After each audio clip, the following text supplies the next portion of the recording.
and now call into order the April 27th, 2020 Tualatin City Council meeting. Welcome everyone to our third virtual meeting, and we're getting better and better each time. We have a few items on the agenda tonight, not super crowded, which is kind of nice. First up, we have two announcements.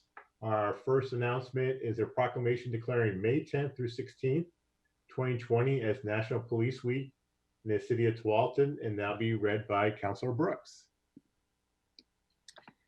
Thank you. We are the proclamation declaring the week of May 10th through the 16th, 2020 as National Police Week in the city of Tualatin. Whereas the Congress of the United States of America has designated the week of May 10th through 16th, 2020 to be dedicated as National Police Week, and May 15th of each year to be Police Memorial Day in honor of the federal, state, and municipal officers who have been killed or disabled in the line of duty.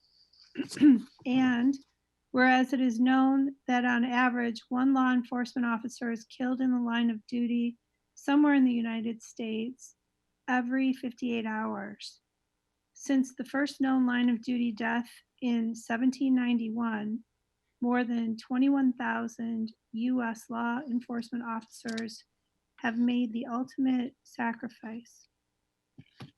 And whereas law enforcement officers, including Tualatin police officers, are our guardians of life and property and defenders of the individual rights of freedom. And whereas the city of Tualatin is proud of our law enforcement officers and wish to recognize their commitment to the public safety profession. And whereas the Tualatin Police Department and officers provide the highest quality services and are committed to the highest professional standards, working in partnership with our community to meet the challenges of reducing crime, creating a safe environment, and improving our quality of life. Now, therefore, be proclaimed that the city of Tualatin designates the week of May 10th through 16th, 2020 as Police Memorial Week in the city of Tualatin to call attention to Tualatin police officers for the outstanding service they provide to our community. The city council also calls upon our residents and businesses to express their thanks to the men and women who make it possible for us to leave our homes and family in safety every day and return to our homes knowing that they are protected by men and women willing to sacrifice their lives if necessary to guard our loved ones, property, and government against all who would violate the law. Introduced and adopted this 27th day of April 2020. Thank you. Anything you'd like to say, Chief Steele? Oh, just thank you very much for that proclamation. I know it means a lot to our staff to have the support of the council. I'm very proud of our staff, especially, the last month and a half or so, that, the dedication they've shown to continue to make this a safe community. So again, just thank you for your support. Yeah, I'd like to thank all our officers. It's always a tough time to be an officer. You always have your life at risk, but right now it's compounded where, when you got germs flying around and stuff like that, they can get you in addition to a bad person or something like that. So appreciate them being on the front lines and protecting the community. So next item on the agenda is another proclamation, and that's a proclamation declaring the week of May 3rd through 9th, 2020 as Public Service Recognition Week, and that'll be read by Council President Grimes. Thank you. This is a proclamation declaring the week of May 3rd through May 9th, 2020 as Public Service Recognition Week in honor of the public employees of the city of Tualatin. Whereas public service is an honorable calling that involves a wide variety of challenging and rewarding professions, including providing recreational services, maintaining public safety, improving transportation, protecting our environment, and performing administrative and management activities which are essential to efficient and effective operation of government. And whereas Tualatin City employees contribute significantly to the quality of life for the Tualatin community, and their commitment to excellence, high ethical standards, and diversity of skills, and we love them dearly. And whereas excellence in the delivery of public service helps keep Tualatin strong, prosperous, and a wonderful place in which to live, work, play, and volunteer. And whereas this commemoration provides an opportunity to express our appreciation for the many contributions public employees make to our daily lives.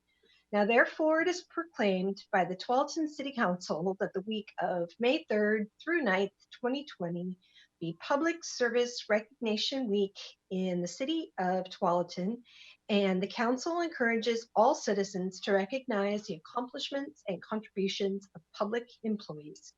Introduced and adopted this 27th day of April, 2020. All right. Anyone have any comments?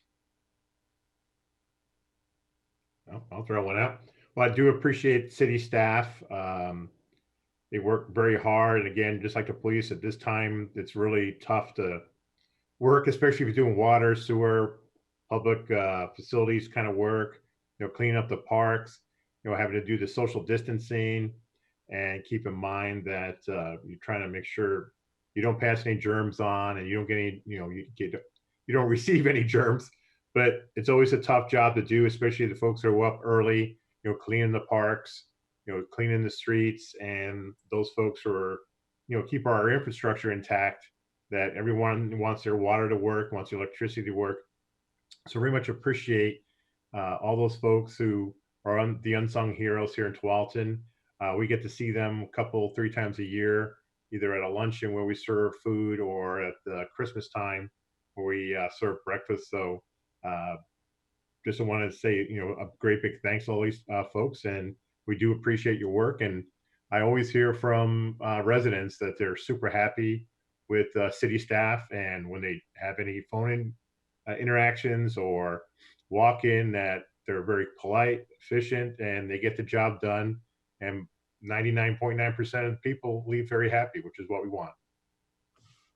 Well, thank you, Mayor and Council, for your support and this proclamation. We do have just a wonderful workforce that cares about the community and cares about doing a good job. And I'm so proud of our organization always, but especially during this time where it's really tough and we're all kind of juggling different things, and there's different levels of stresses, and our employees are stepping up to the challenge and doing a wonderful job. So thank you very much. And I know it means a lot to them to have your support in this proclamation. So thank you. Well, thank you. All right, now we're up to citizen comments. This is an opportunity for anyone to address the council regarding an item that is not on tonight's agenda. Please keep your comments to about 3 minutes. If there's anyone here or in Zoom land or at the poll center who would like to address the council, this would be an appropriate time. I already know Linda Mulholt is pre-signed up to tell us a little bit about the Gift Cards for Good program. Linda.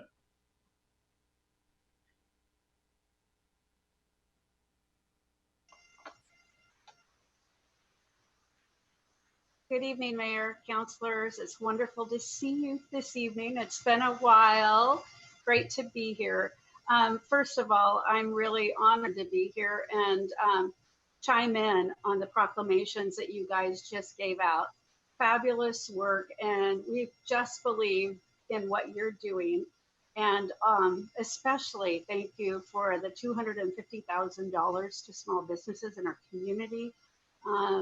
I've heard from a number of them, and they are so forever grateful.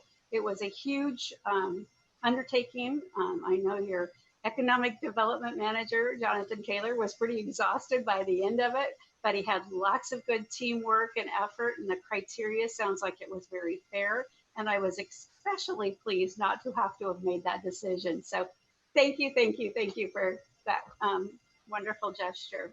I'm here tonight to talk about, again, our motto, business and community working together.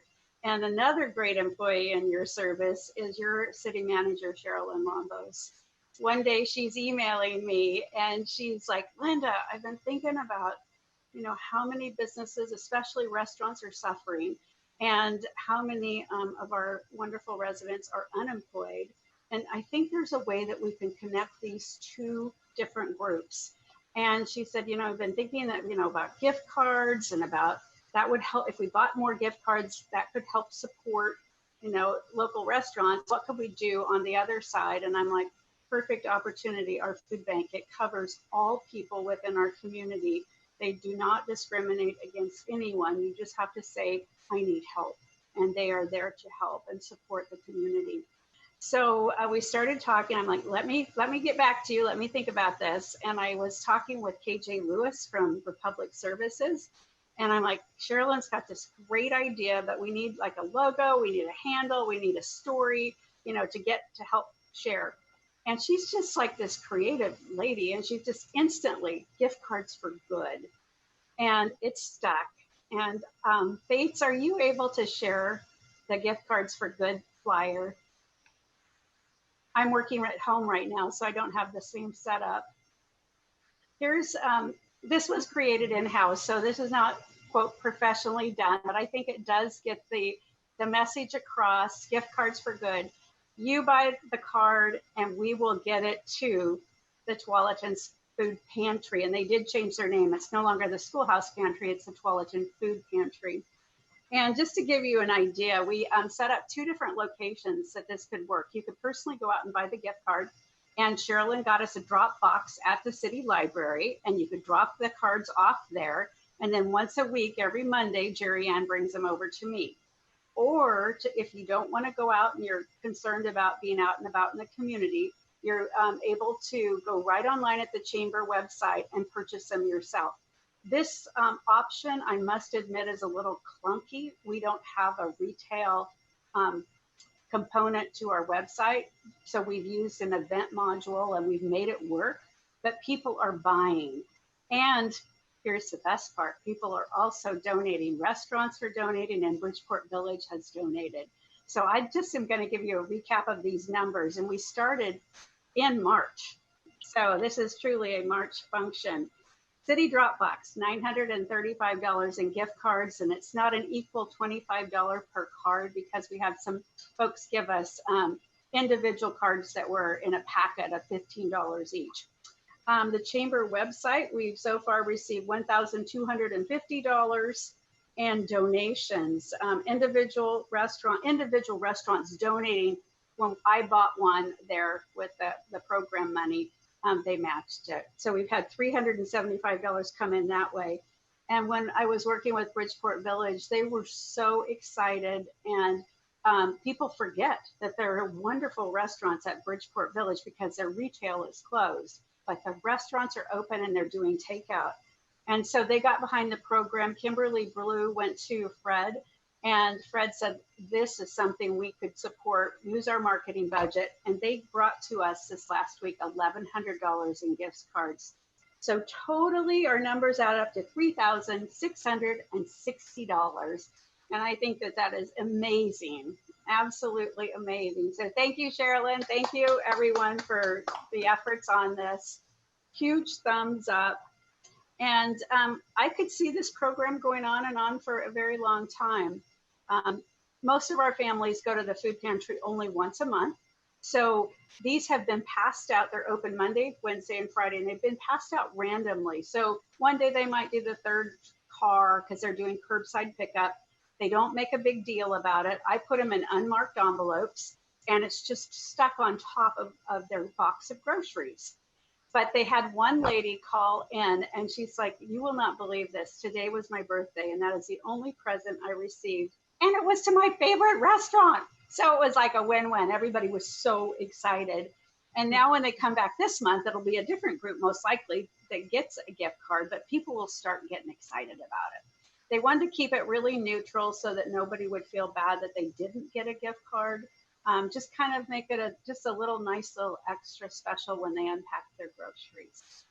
So I think that's just about as good as it can get. Thank you.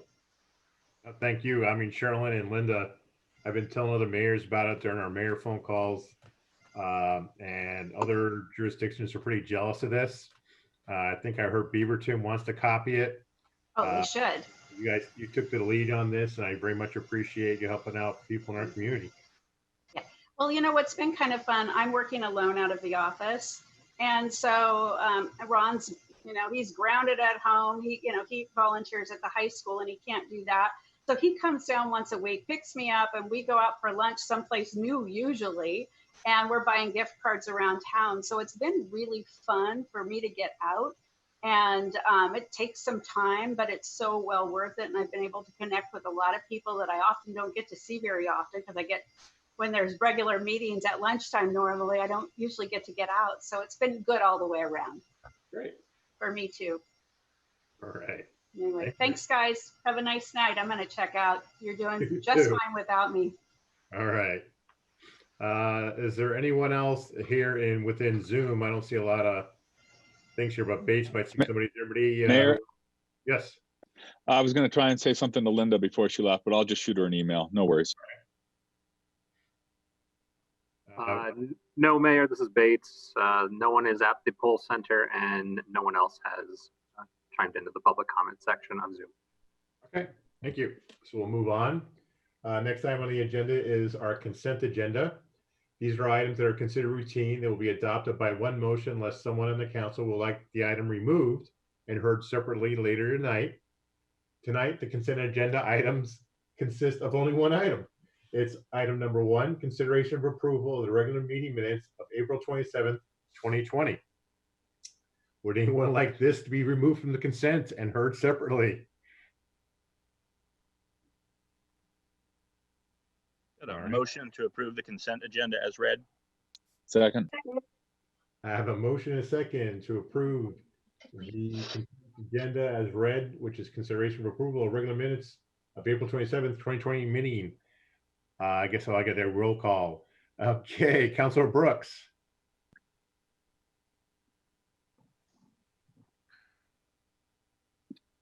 Aye. Councilor Kellogg. Aye. Councilor Pratt. Aye. Council President Grimes. Aye. Councilor Reyes. Yes. Councilor Morrison. Yes. And I vote yes also. So they are unanimously approved. All right.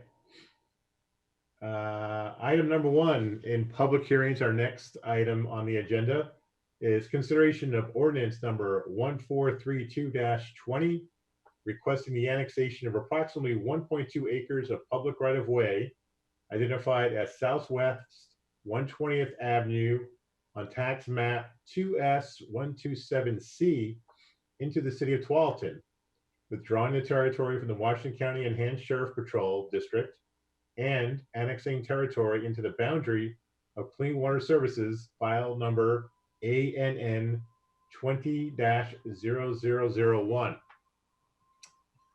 Since this is a quasi-judicial annexation hearing, I've got a formal piece of script I have to read for the Oregon legislature. So this is a quasi-judicial hearing. It is an expedited annexation to the city of Tualatin.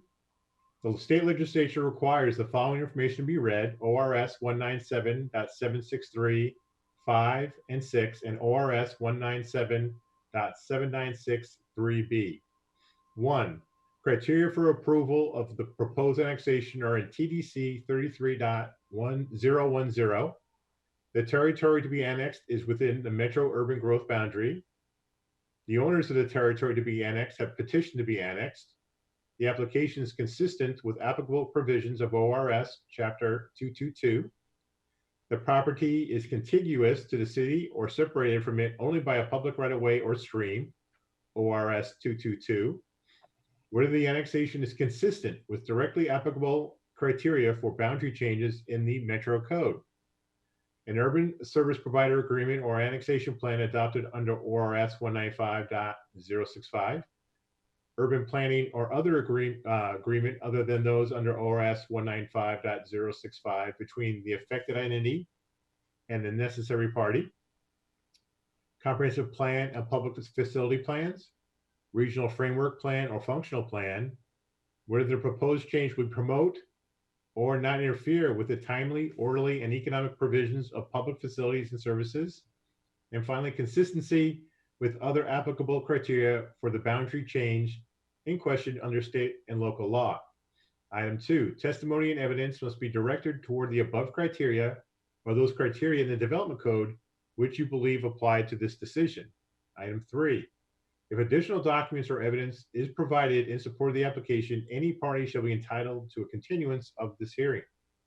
Item 4, unless there is a continuance before the conclusion of the initial evidentiary hearing, a participant may request before the hearing is closed that the record remain open for at least 7 days after the hearing.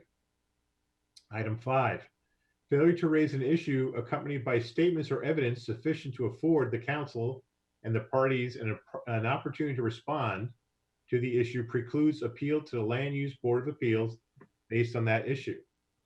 The failure of the applicant to raise constitutional or other issues relating proposed conditions of approval with sufficient specificity to allow this council to respond to the issue precludes an action for damages in circuit court.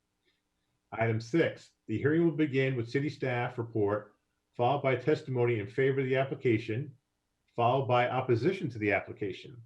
Rebuttal will then be permitted. Then the hearing will be closed and the council will deliberate towards a decision. Item number 7, if any council member wishes to announce any potential conflict of interest, bias, or ex parte contact, they should do so now. Looks pretty quiet. Everyone's shaking their head no. All right. So that's the end of that script. So let's go ahead and start with the first part of the public hearing, and that's city staff. Good evening. Hey, Tabitha. Can you hear me? Let's see. So I am Tabitha Berchetti, Assistant Planner with Community Development. Indeed, I am here to talk about annexation case 20-0001. I do have a PowerPoint presentation I will try to pull up for you. Here we are. Apparently, I should have done that first. We will be presenting a staff report for this annexation. To refresh, and of course for anyone at home, when we're talking about annexation, we're essentially talking about changing the city boundaries, including a new area of land as part of the city. In this case, we're talking about land that is currently part of unincorporated Washington County. So right now we're looking at an area which has been proposed actually by the city's own engineering division, essentially for a segment of proposed right-of-way currently owned by Washington County, and which Washington County has consented to have annexed into the city of Tualatin to provide for a future road that would be a city road rather than a county road. To get ahead of any possible confusion, current maps refer to the street as 120th Avenue. We plan to call it 119th in the future because that makes a little bit more sense with regard to its location, which you can see on the current map highlighted in yellow here. And a bit more formal tax map view of that as well. Essentially, this is an area where PGE's recent development is here. We have some other industrial development going on in this area. And so generally here, to review the criteria, as we've heard in summary, this needs to be, of course, within the urban growth boundary, an area that is eligible to become part of the city of Tualatin. It meets various metro and state code. In this case, the current owner is Washington County, which has provided its consent. And of course, just to review that we are in this case talking only about the process of bringing this area into the city through annexation rather than, say, the development of the roadway itself. So generally in our staff report, we find this proposal would meet the criteria, also moving it into the Clean Water Services boundary just to keep boundaries nice and tidy and aligned. To date, we have not received any public comments beyond agency comments, and staff would like to recommend approval of City Council File ANN 20-001, as well as a corresponding ordinance adopting that annexation. All right. So I guess city is technically the applicant, correct? Yes, the City of Tualatin is the applicant. All right. So pretty much you did steps number 1 and 2 with the staff review and the applicant providing testimony in support of the application, correct? I mean, I don't know if our engineering division, we do have Kim McMillan, I believe, if Okay. she wants to make any additional statements about this project. I know she's available for questions. Hey, Kim. Good evening, counselors. This annexation was something that we partnered with the county on in order for the Majestic to build the road. And we asked that we be in charge of the permitting and the inspection of the road to facilitate that happening much, much quicker than going through a county review process. Okay. So then they asked us to go ahead and annex it as, you know, part of the trade in services. And we agreed to do that, to bring it before you for annexation, because we couldn't promise annexation, of course, but we could bring it before you for consideration. All right. Okay. We will now hear from those in support of the application. Is there anybody at the poll center or online base who has stated they want to make statements of support? No, Mayor, there's nobody at the poll center or online for statements for or against. I was going to say, they just got, yeah, so there's no one there in opposition? Correct. All right. This is the time for counselor questions. Anyone have questions?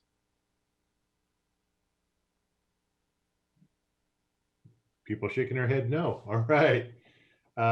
With that, if there are no questions, I will now close the hearing and we can enter into council deliberations. Make a motion for first reading by title only of ordinance 1432-20. Second. All right, let me scroll back up so I get all the verbiage here right.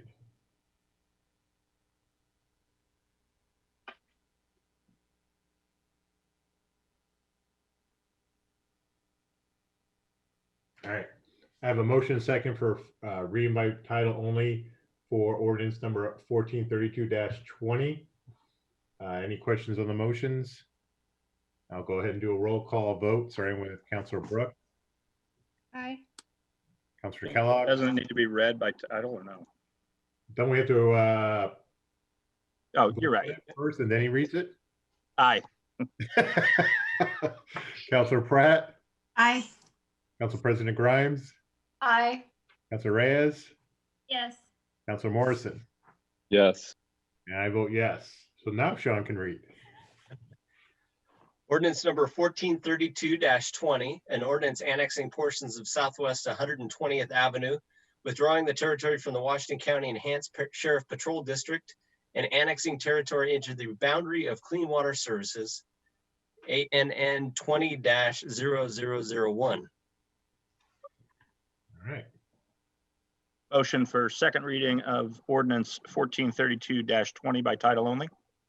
Second. I have a motion and a second for reading by title only of ordinance number 1432-20. Roll call vote, starting with Councilor Brooks, Aye. Councilor Kellogg, Aye. Councilor Pratt, Aye. Council President Grimes, Aye. Councilor Reyes, Yes. Councilor Morrison. Yes. I vote yes, so it's unanimous. Second reading, please. Ordinance number 1432-20, an ordinance annexing portions of Southwest 120th Avenue, withdrawing the territory from the Washington County Enhanced Sheriff Patrol District and annexing territory into the boundary of Clean Water Services, ANN 20-0001. All right. Motion to adopt ordinance 1432-20. Second. I have a motion and a second to adopt ordinance number 1432-20. Councilor Brooks, Aye. Councilor Kellogg, Aye. Councilor Pratt, Aye. Council President Grimes, Aye. Councilor Reyes, Yes. Councilor Morrison. Yes. And I vote yes also. So ordinance 1432-20 is adopted unanimously. Thank you. All right. So down to the last item on our agenda tonight is our council communications. And I'll start in the order I'm seeing people's pictures and how we've been voting. So I'll start with Councilor Brooks tonight. Before we go into communications, and I should have brought this up around when the minutes were, but I just had a question around the communications around the rule regarding the rule changes. That my question was about communications to council, and Sean had mentioned that they were going to put something in there. So I just want to follow up that happened, as far as if there were changes that we would get communications around those.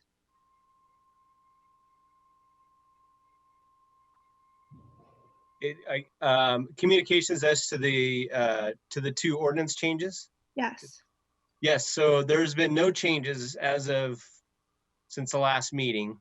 And the ordinance, I don't believe either one of them had an emergency clause in them, so they're still not effective until 30 days from the date of adoption. So they will be effective in May, and then we will certainly start the process to, in the meantime, to put that process in place to allow for people to get notice of any changes to the Public Works Construction Code or the HR rules. And the council to get notice. Correct. Okay, that's all I wanted to be clear about. Thank you very much. As far as communications go, I just want to reiterate our appreciation for both our city staff and our police department during this particular time with a global pandemic, which is still such a strange thing to even wrap my head around, to have the understanding of what it is to be in public service, whether it's through the police or whether it's serving the city as an employee.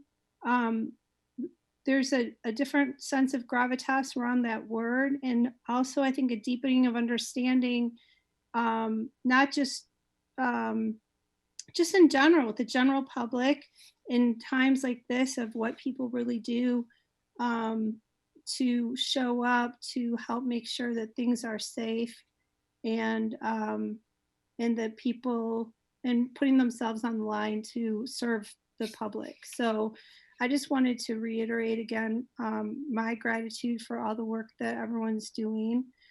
I also want to say one of the committees that I attend, the city committee, the arts committee, we haven't been meeting since this started. So I just want to say that I miss seeing the people on the committee, and that I'm thinking of them, and I feel bad that we haven't had an opportunity to meet for a while. The other, my other committees, I haven't had other committee meetings.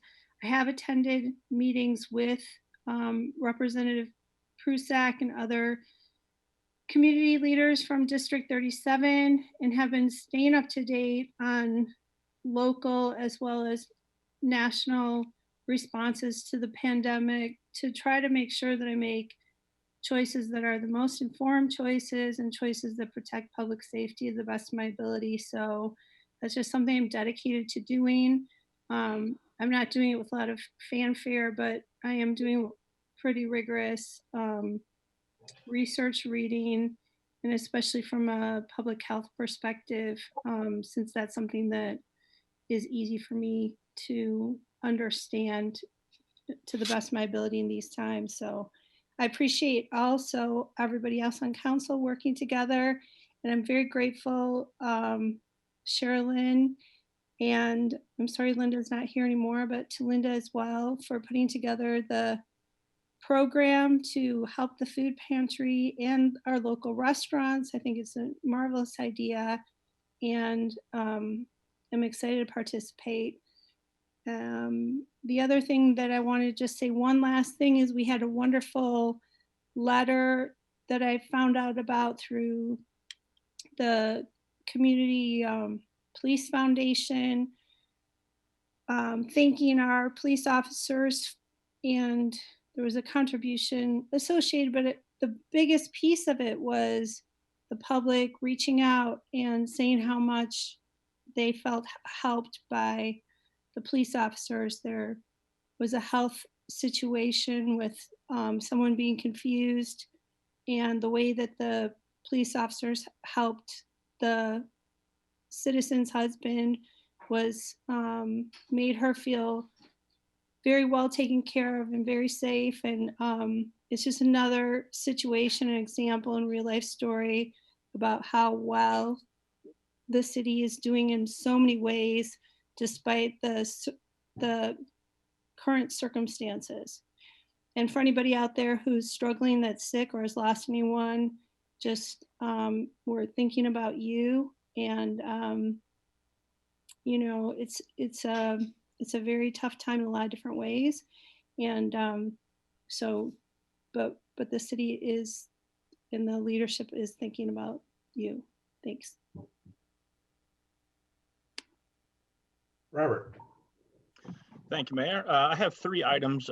First, I want to reiterate Linda's comments for staff, and particularly Jonathan Taylor's work on the Economic Stabilization Fund grant program. I'm sure each of us probably got a few phone calls from businesses that applied but didn't get the grants, which could have been a very sour experience. But Jonathan took phone calls from each of those, explained to them why they didn't get the grant. And, you know, that's all people can ask for is transparency. So while we wish we could have done more, I'm very proud of what we did on that program. Second item, and everyone on council knows this, but because it is publicly broadcast, I want to acknowledge all those folks who won volunteer awards from the city. I know that cities put that out on social media, but we can't thank those folks enough. They supplement our staff's work and enrich all the programs that we offer. So congratulations to all the nominees and the winners on that. And the third thing, and if you've been monitoring next door, you've seen this. I can't encourage people enough, if you're out in public, to wear a mask. It's not a huge burden. They are hopefully widely available now, or at least more widely available than they were. As we nationally think about turning a corner on this, it's not time to put a break on the preventative measures. If any time, it's to continue those. And so, you know, don't get into obviously public shouting matches over it, but if you can access a mask, please wear it. It's going to help all of us in the long run. Thanks, everybody. Stay safe. Thanks. Valerie. Oh, I'm unmuted. I'll go with the 3 items following Councilor Kellogg. The first was actually to copy Councilor Brooks, that I just wanted to thank the police department and the you know, all the city staff. They've gone through the same unexpected changes in life that everybody has, and they've had to be there and keep things going, have this give us